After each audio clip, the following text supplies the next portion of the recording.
out the gym, did the morning walk and all that good stuff, and grabbed a little coffee, a little something to eat, but wanted to hop on real quick, talk about something that a lot of people have been running into. This is a major mistake that's costing folks like they're easily missing, 50, anywhere from 50 to I would even say $120,000 in funding. If you're in the middle, especially those who are like in between a W 2 and entrepreneurship. So if you're working full time, you're making good money, you're making at least 70,000, 100, 120, whatever. And you're building your business on the side. One of the biggest mistakes I see many people do when they're making that transition is that they wait until they leave their job completely to apply for funding. This is one of the biggest mistakes I see people make. And I blame it on the internet. It's a lot of rah rah motivational speeches out there. Burn the boats. If you're all in, you got to make sure you're all in. There's no plan B. All those type of things. But look, when you're in preparation and you want to leave your job, you're making that transition. There's a couple of things you want to do. Of course, you want to have some savings put aside for that transition, right? You don't want to jump out there with absolutely no golden parachute. So you want to make sure you have 6 to 12 months, maybe even if you already know you're making that income, let's say 3 months, bare minimum 3 months, but I would still say 6 to 12 months of your annual expenses, not your income, but your expenses already saved. The other part of that process is making sure you already have capital available to you right then and there. Because here's what happens, right? One, you're going to be stressed because unless you already built up a strong following, yes, sir, unless you already built up a strong following, unless you already have that product market fit, you already have that demand, it's not likely that you're going to hop out there and everybody's going to buy your stuff and you're going to become a millionaire, right? There's growing pains that's going to have to take place. What's going on, my brother Shamari? What's good, bro? There's some growing pains that's going to have to take place. And what happens often, because we get riled up, we get hype about how much we hate our job, we want to fire our boss.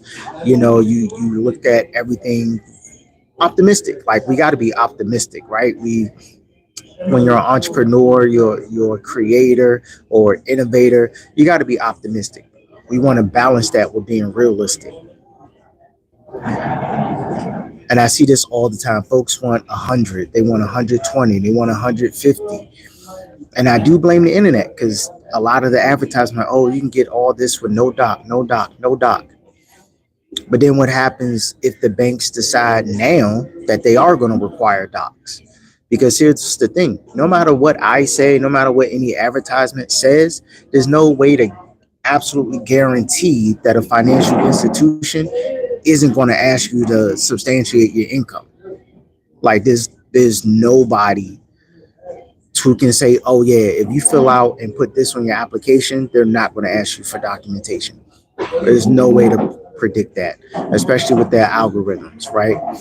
There's hundreds of thousands of data points that they're coming up with to just make sure people are who they say they are, they got what they got.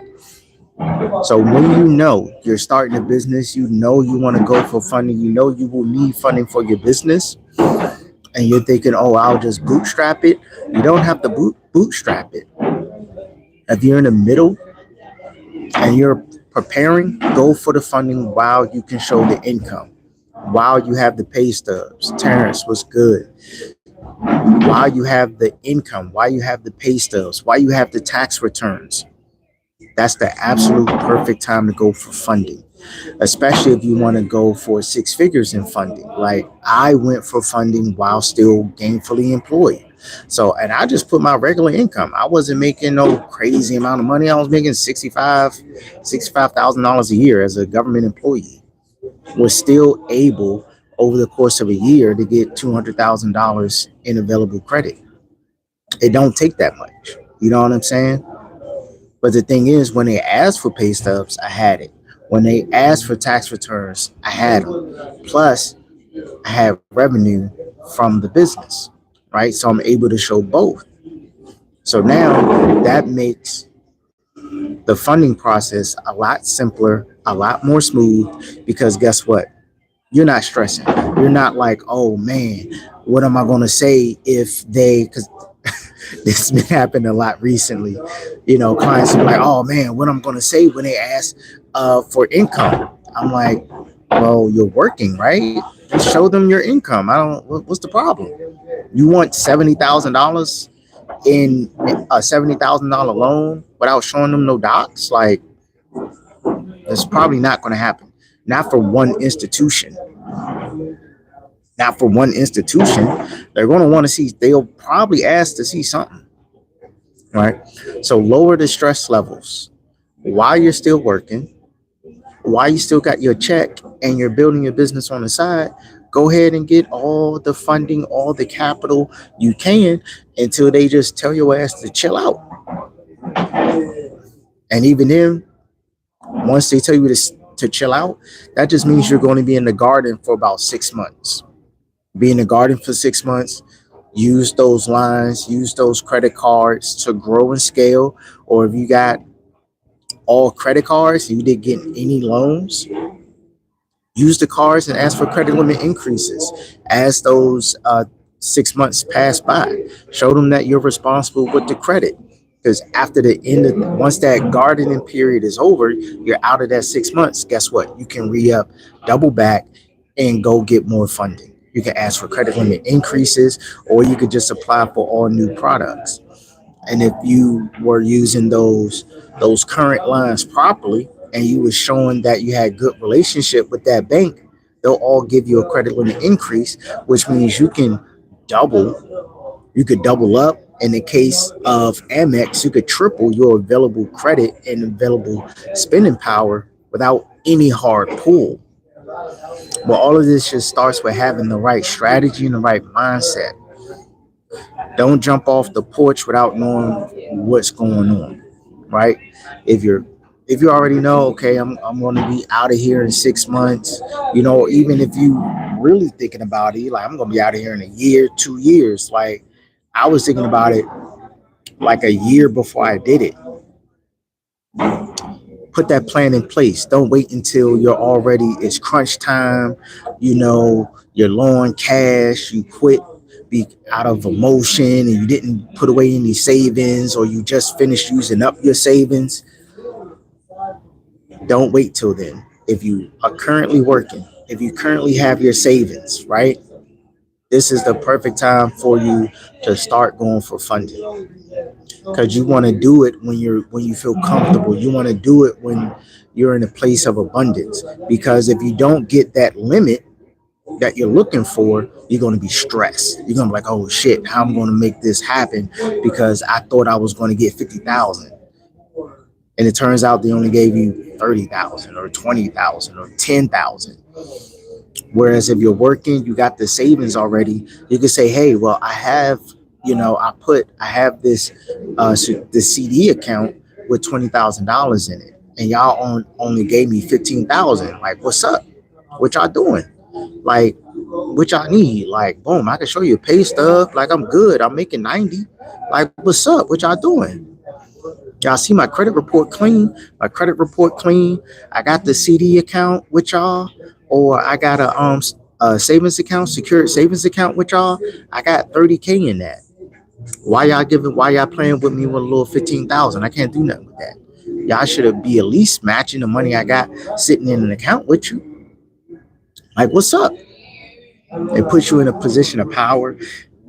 Definitely puts you in a position of power. It makes the whole process of funding a lot less stressful, because you got money coming in, that if a bank wants you to develop a deposit relationship with them, you got money coming in, so you can go ahead and put a deposit into those accounts for 3 months before you go for funding.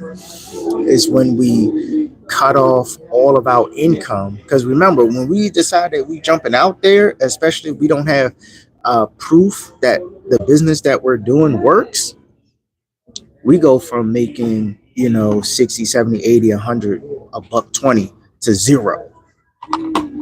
That's stressful as hell. That's super stressful, right? You don't want to be in that position. So do yourself the biggest favor, right? Go ahead, build out your strategy. Start applying now while you're still in a great position, while you still have income, while you still have your savings, while you still have your investments account, right?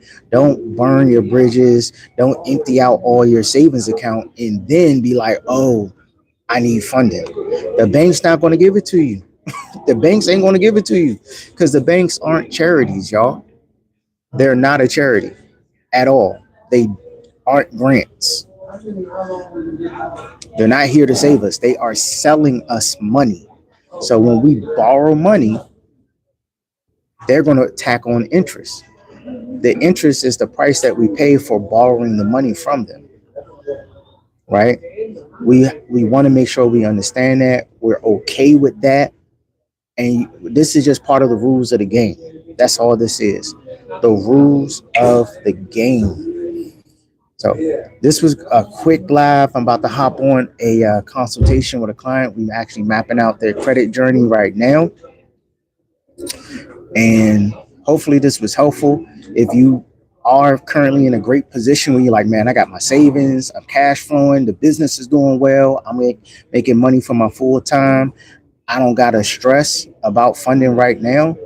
I'm letting you know this is the time to go for the funding. Get all the funding you can. Spend the whole 2025 getting all the funding that you can get. Get it all. And then once you transition or you ready to fully transition, you'll be good. You won't have any stress and you'll be able to argue your point. You'll be able to do it from a position of power. All right. So listen, y'all, happy new year. Let's get to it. Peace.